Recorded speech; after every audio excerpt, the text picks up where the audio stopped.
Hi friends, இப்போ வந்து நம்ம காளான் குழம்பு பண்ண போகிறோம். இது வந்து இட்லிக்கு வந்து சூப்பராக இருக்கும். வெளியில் வாங்குகிற எந்த மசாலாவும் இல்லாமல் வீட்டில் வந்து அரைச்சி வைக்கிற மசாலா வச்சு நம்ம எப்படி பண்ணுறது அப்படின்னு பார்க்கலாம். ரொம்ப ரொம்ப ஈஸி, குக்கர்லேயே வச்சிடலாம். அதுக்கு நம்ம வந்து என்னென்ன பொருட்கள் தேவைன்னு பார்க்கலாம். காளானை வந்து கட் பண்ணி வச்சுருக்கேன். அப்புறம் பெரிய வெங்காயம் வந்து ஒன்று எடுத்து கட் பண்ணி வச்சுருக்கேன். அப்புறம் கொஞ்சோண்டு எண்ணெய் எடுத்து வச்சுருக்கேன். அப்புறம் பட்டை, கிராம்பு, சோம்பு, கல்பாசி அதெல்லாம் எடுத்து வச்சுருக்கேன். அப்புறம் சின்ன வெங்காயம், தேங்காய் சில்லு, அப்புறம் 4 வத்தல், வெள்ளைப்பூடு, சீரகம், மிளகு, தக்காளி, கொத்தமல்லி இதெல்லாம் வந்து நம்ம இப்போ வதக்க போகிறோம். இப்போ வந்து காளான் குழம்பு எப்படி பண்ணுறதுன்னு பார்க்கலாம். ஃபஸ்ட்டு கடாயை ஆன் பண்ணிக்கோங்க. ஆன் பண்ணிவிட்டு ஒரு 2 இல்லைன்னா 1 குழிக்கரண்டி அளவு வந்து எண்ணெய் சேர்த்துக்கோங்க. எண்ணெய் சேர்த்து எண்ணெய் நல்லா காஞ்சி வரட்டும். இப்போ வந்து எண்ணெய் நல்லா காஞ்சிருச்சு. இந்த ஸ்டேஜில் வந்து நம்ம எடுத்து வச்சுருக்க எல்லாத்தையும் ஒன்று போல் போட்டு வதக்கிடலாம். நான் வந்து இஞ்சி சொல்ல மறந்துட்டேன். ஒரு சின்ன துண்டு இஞ்சி எடுத்துக்கோங்க. இப்போ எல்லாத்தையும் போட்டுக்கலாம்.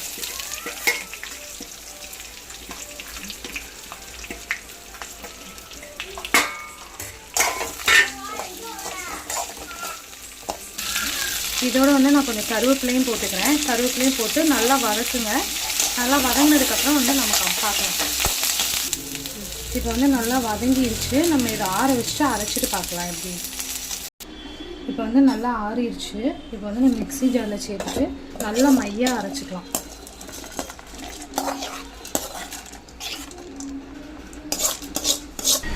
இப்போ வந்து கொஞ்சம் தண்ணி ஊற்றிக்கலாம். தண்ணி ஊற்றிட்டு வந்து நம்ம நல்லா மையாக அரைச்சிட்டு வந்து பார்க்கலாம். இப்போ வந்து நல்லா அரைச்சிட்டு வந்தாச்சு. இப்போ வந்து நம்ம ஒரு குக்கர் எடுத்து ஆன் பண்ணிக்கலாம்.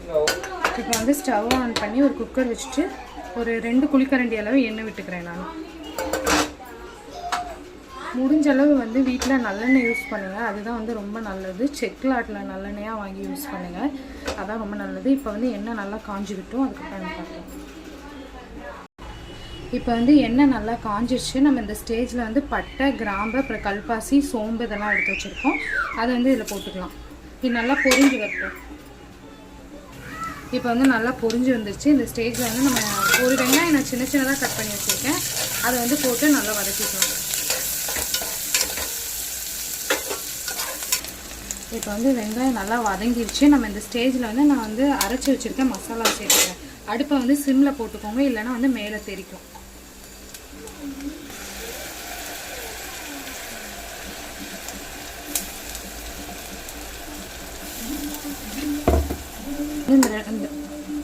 இப்போ வந்து இந்த மசாலாவை வந்து ஒரு 2 நிமிஷம் வந்து நம்ம வதக்கி விட்டுக்கலாம். ஆல்ரெடி நம்ம வதக்கி அரைச்சது தான்.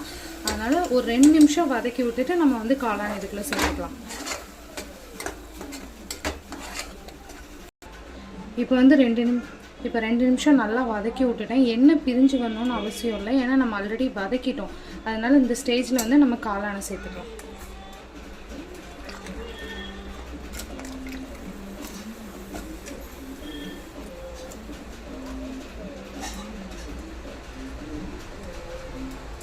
அப்படியே நம்ம இந்த ஸ்டேஜ்லேயே வந்து கொஞ்சம் உப்பு, தேவையான அளவு உப்பு போட்டுக்கலாம்.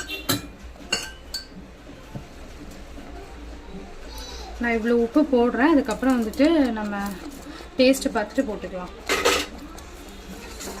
இதை வந்து ஒரு 2 நிமிஷம் வதக்கி விட்டுக்கலாம் காளான் போட்டுட்டு. இப்போ வந்து நான் ஒரு 2 நிமிஷம் வதக்கி விட்டுட்டேன். நம்ம இந்த ஸ்டேஜில் வந்து எவ்வளோ தண்ணி தேவையோ அவ்வளோ ஊற்றிக்கலாம். ஏன்னா நமக்கு இட்லிக்கு தான் வைக்க போகிறோம். அதனால் கொஞ்சம் தண்ணி ஊற்றிக்கலாம்.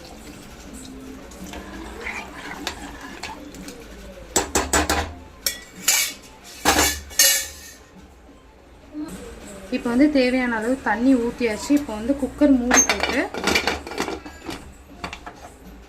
விசில் போட்டு நம்ம வந்து ஒரு 3 விசில் விட்டுக்கலாம். 3 விசில் வந்ததுக்கப்புறம் ப்ரெஷர் அடங்கினதுக்கப்புறம் நம்ம வந்து பார்க்கலாம். இப்போ வந்து ப்ரெஷர் அடங்கிடுச்சு. நம்ம எடுத்துகிட்டு பார்க்கலாம் எப்படி இருக்குன்னு. இப்போ வந்து ப்ரெஷர் அடங்கி நல்லா எண்ணெய் பிரிஞ்சு வந்துருச்சு.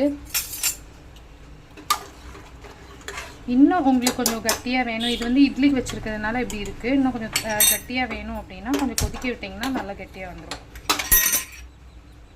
கெட்டியானதுக்கப்புறம் நம்ம வந்து பார்க்கலாம். இப்போ வந்து காளான் குழம்பு ரெடி ஆயிடுச்சு. இந்த ஸ்டேஜில் தான் இருக்கணும். அப்போ தான் நம்ம இட்லிக்கு ஊற்றி சாப்பிடும்போது நல்லாயிருக்கும். இப்போ வந்து இந்த ஸ்டேஜில் வந்து நம்ம கொஞ்சம் மல்லி இலை போட்டுக்கலாம்.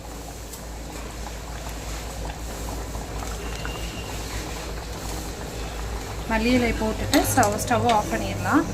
ஆஃப் பண்ணிட்டு ஒரு பாத்திரத்தில் ஊற்றி பார்க்கலாம். இப்போ வந்து காளான் குழம்பு வந்து நம்ம ஒரு பாத்திரத்தில் மாற்றியாச்சு. இப்போ இந்த சாஃப்டான இட்லியோட நம்ம வந்து இந்த குழம்பு ஊற்றி சாப்பிடலாம். செம்ம டேஸ்ட்டாக இருக்கும். நீங்களும் ட்ரை பண்ணி பாருங்கள். இட்லி, தோசை, ரைஸ்க்கு கூட வந்து இது சூப்பராக இருக்கும். இந்த ரெசிபியை நீங்களும் ட்ரை பண்ணி பார்த்துட்டு எப்படி இருக்குன்னு சொல்லுங்கள். கமெண்ட்டில் லைக் பண்ணுங்கள், ஷேர் பண்ணுங்கள், சப்ஸ்கிரைப் பண்ணுங்கள். தேங்க்யூ.